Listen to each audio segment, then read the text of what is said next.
नमस्कार बच्चों, आइए इस वीडियो में हम equivalent circuit of synchronous machine specially salient pole machine का चर्चा कर लेते हैं।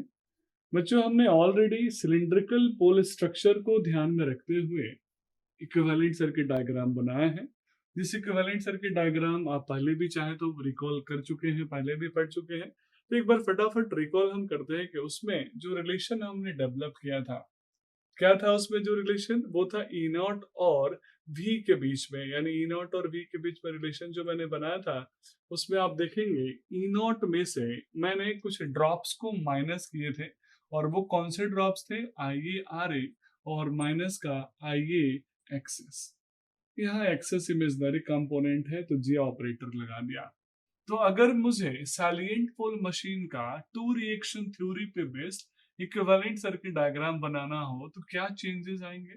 तो आइए बच्चों, मैथमेटिकल इक्वेशन हम यहाँ लिखते हैं और आगे आने वाले वीडियोस में हम इसका फिजर डायग्राम भी डेवलप करेंगे, जहां से हम और इक्विवेलेंट सर्किट का एनालिसिस करेंगे। तो अगर मुझे सैलिएंट पोल के कंसिडरेशन में, उसके रिस्पेक्ट में अगर मुझे लिखना पड़े इक्वेशन, तो उसका इक्वेशन होगा v minus E not minus का जो ड्रॉप था रेसिस्टेंस का वो एज इट इज रहेगा।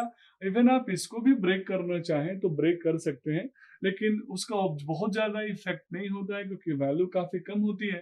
इसीलिए मैं इसको ब्रेक यहाँ पे नहीं कर रहा हूँ। लेकिन एक चीज तो आपको ब्रेक ही करना पड़ेगा और वो है आपका एक्सेस। क्योंकि एक्सेस का मैं पहले भी डिस्कस कर चुका हूँ। दो कंपोनेंट डेवलप होता है सैलिएंट में, एक होता है डायरेक्ट एक्सिस और दूसरा होता है क्वाड्रेचर एक्सिस। तो आपको डायरेक्ट एक्सिस के इफेक्ट को भी माइनस करना पड़ेगा, जैसे आई डी एक्स डी, और सिमिलरली क्वाड्रेचर एक्सिस के भी वोल्टेज ड्रॉप को माइनस करना पड़ेगा।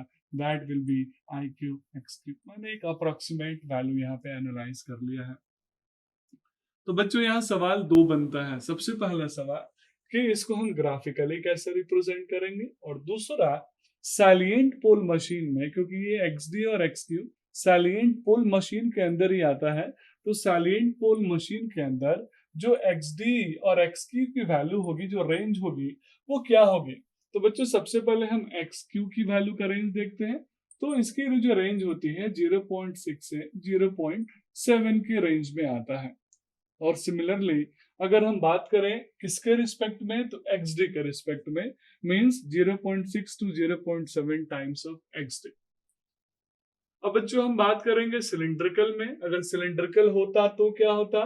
तो बच्चों, सिलिंड्रिकल होता तो एक्स डी और एक्स क्यू तो होते ही नहीं, क्योंकि दोनों आपस में क्या होते हैं? बराबर, क्योंकि वहां दो एक्सिस का कंसेप्ट तो नहीं होता। ये आपके स्टेट लेवल कॉम्पिटिटिव एग्जाम का सबसे इंपॉर्टेंट क्वेश्चन है, इसको याद रखिएगा आप जरूर। तो बच्चों, इस वीडियो में हमने जो समझा I D, I Q, x D, x Q, अब इसका हम डिटर्मिनेशन करेंगे स्लिप टेस्ट से, और साथ में हम फेजर डायग्राम में इसका एनालिसिस भी करेंगे। That's all about this video. Thank you so much.